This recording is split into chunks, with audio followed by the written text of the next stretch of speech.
Hai, halo, salam sejahtera Malaysia. Selamat datang ke channel Fels Lifestyle. Terima kasih kerana terus setia dan terus bersama di dalam channel ini.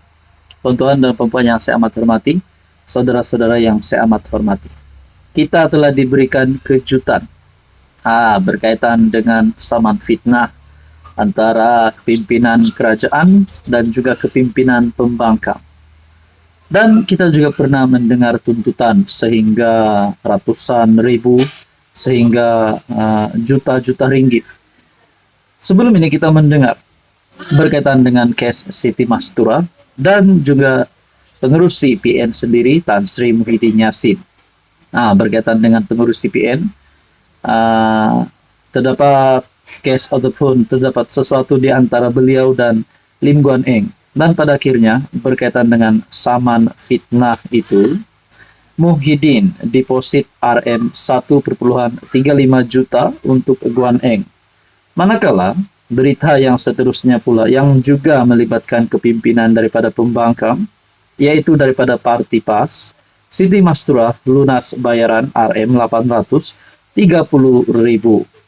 Nah, antara persoalan dan pertanyaan adalah dari mana duit ini? Nah, adakah oleh kerana Tun Mahathir bersama-sama dengan kepimpinan PN hari ini? Adakah sebenarnya duit ini daripada duit ATOK ataupun daripada duit Tun Mahathir sendiri? Tuan-tuan dan puan yang saya amat hormati, dengan jumlah yang sedemikian rupa, dengan jumlah yang begitu banyak sekali, kalau orang kampung dengar RM 1 juta, orang kampung dengar 830.000, itu satu jumlah yang teramat banyak. Dari mana duit ini? Kita pun tidak tahu.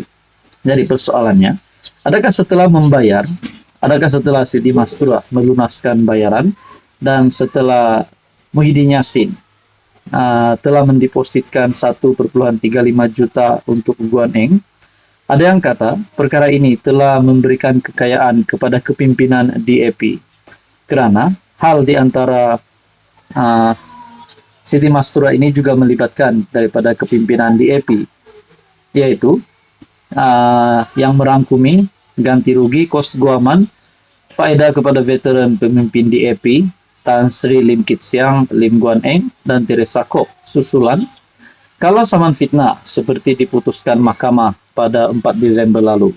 Manakala Muhyiddin Yassin pula yang telah mendeposit RM 1,35 juta untuk Guan Eng, membuat deposit sebagai ganti rugi fitnah yang ditetapkan ke atasnya ekoran saman dikemukakan Lim Guan Eng, sementara menunggu rayuan kes tersebut. Nah, adakah dengan bayaran yang sedemikian banyak ini akan membuatkan PAS ataupun Bersatu ataupun PN Muflis? Nah, itu menjadi persoalannya. Jadi persoalannya yang seterusnya, dari mana duit ini? Adakah Tun Mahathir yang bantu mereka? Ataupun duit ini sebenarnya daripada entahlah sumber mana pun kita tak tahu. Tuan-tuan dan puan yang saya hormati, apa komen Anda? Hai, hello, salam sejahtera Malaysia. Selamat datang ke channel Fels Lifestyle. Terima kasih kerana terus setia dan terus bersama di dalam channel ini. Saudara-saudara, sebelum ini kita sudah terima berita tergempar yang melibatkan rasuah di kalangan kepimpinan politik di Malaysia sendiri.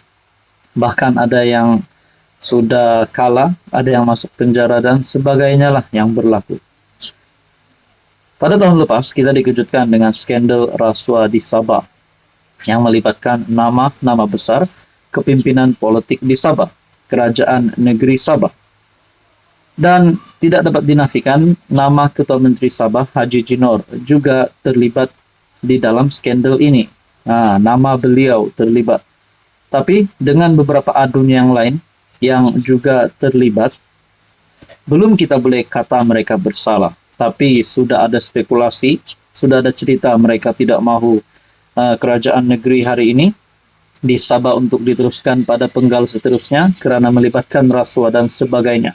Gesaan kepada Ketua Menteri untuk letak jawatan, gesaan agar Dun Sabah bubar, dan bermacam komen lah dan pandangan terutamanya daripada rakyat di negeri Sabah sendiri. Dan pada akhirnya, berkaitan dengan skandal ini, satu keputusan daripada SPRM yang pasti mengejutkan ramai. Op Adun 18 Adun Sabah diambil keterangan menurut Azam Baki, Ketua Pesuruhjaya SPRM. 18 Adun Sabah diambil keterangan menurut Azam Baki. Skandal rasuah Sabah, kejutan kepada kepimpinan politik di negeri Sabah. Kertas siasatan siap hujung bulan ini. Satu artikel daripada BH Online berkaitan dengan skandal rasuah 18 Adun Sabah. Apa yang akan berlaku kepada kerajaan negeri dan nama-nama yang terlibat di dalam rasuah ini? Dan apa yang akan berlaku kepada 18 Adun Sabah ini? Adakah mereka akan dipecat? Adakah mereka akan ditangkap dan sebagainya? SPRM sudah merakam keterangan 18 Adun Sabah berhubung kes rasuah perolehan projek mineral di negeri berkenaan.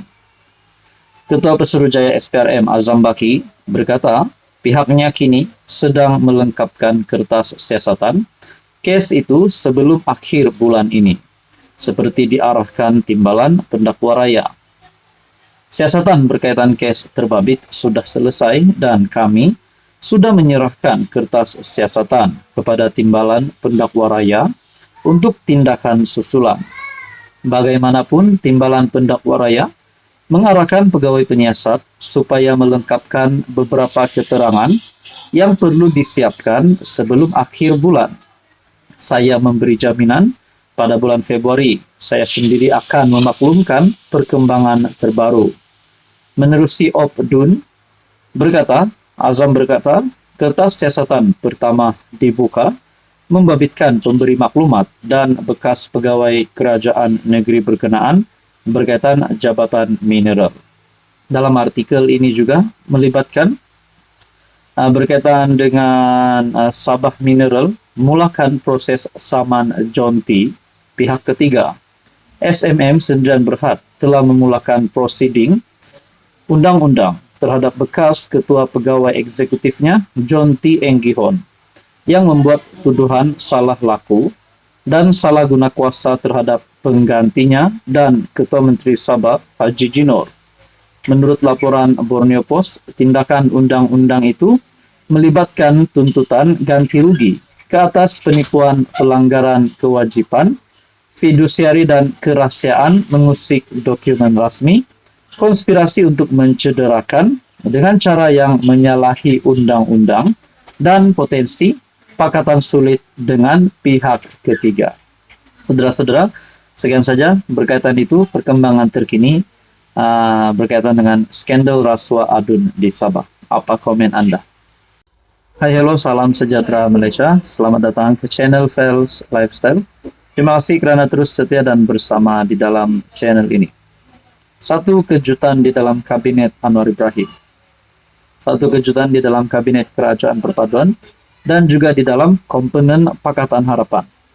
Saya telah melihat satu pengakuan daripada salah satu bos besar di dalam PH, yaitu Presiden Amanah sendiri merangkap menteri di dalam kabinet Anwar Ibrahim. Saudara-saudara, letak jawatan kalau PM suruh kata Mat Sabu. Kenapa tiba-tiba Mat Sabu mengeluarkan kenyataan sedemikian? Adakah Mat Sabu akan dipecat? Adakah Mat Sabu digesa letak jawatan? Ataupun mungkin adakah menteri selain Mat Sabu di dalam kabinet hari ini yang dipecat oleh Anwar kerana terlibat dengan salah laku ataupun tidak melakukan kerja dengan baik? Satu artikel daripada Sinar Harian, itu akan dibuat kalau PM suruh letak jawatan. Demikian tegas Menteri Pertanian dan Keterjaminan Makanan, Datuk Seri Muhammad Sabu, ketika ditanya mengenai kesaan bekas menteri di Jabatan Perdana Menteri, Hanifah Midin untuk meletak jawatan dalam kabinet sekiranya kerajaan menghalang perhimpunan anti rasuah pada Sabtu. Muhammad yang juga Presiden Parti Amanah berkata, Hanifah berhak untuk menyatakan pandangan dalam negara yang mengamalkan demokrasi seperti Malaysia.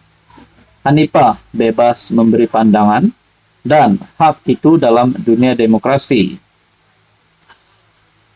Sebelum ini media melaporkan Hanifah meminta MP Kota Raja itu melepaskan jawatan sekiranya kerajaan menghalang Himpunan Rakyat Benci Rasuah Anjuran Gabungan Pilihan Raya Bersih dan Adil di Kuala Lumpur. Bekas MP Sepang itu berkata, beliau telah menghabiskan sebahagian besar hidupnya sebagai peguam mewakili Muhammad yang pernah terlibat dalam siri-siri Perhimpunan Aman sebelum ini. Sementara itu, Muhammad menjelaskan, amanah tidak menghalang mana-mana ahli parti tersebut untuk menyertai perhimpunan berkenaan. Sesiapa saja yang mahu terlibat dalam perhimpunan, tidak ada masalah. Tentu-tentu yang saya hormati, apa komen Anda berkaitan dengan isu ini?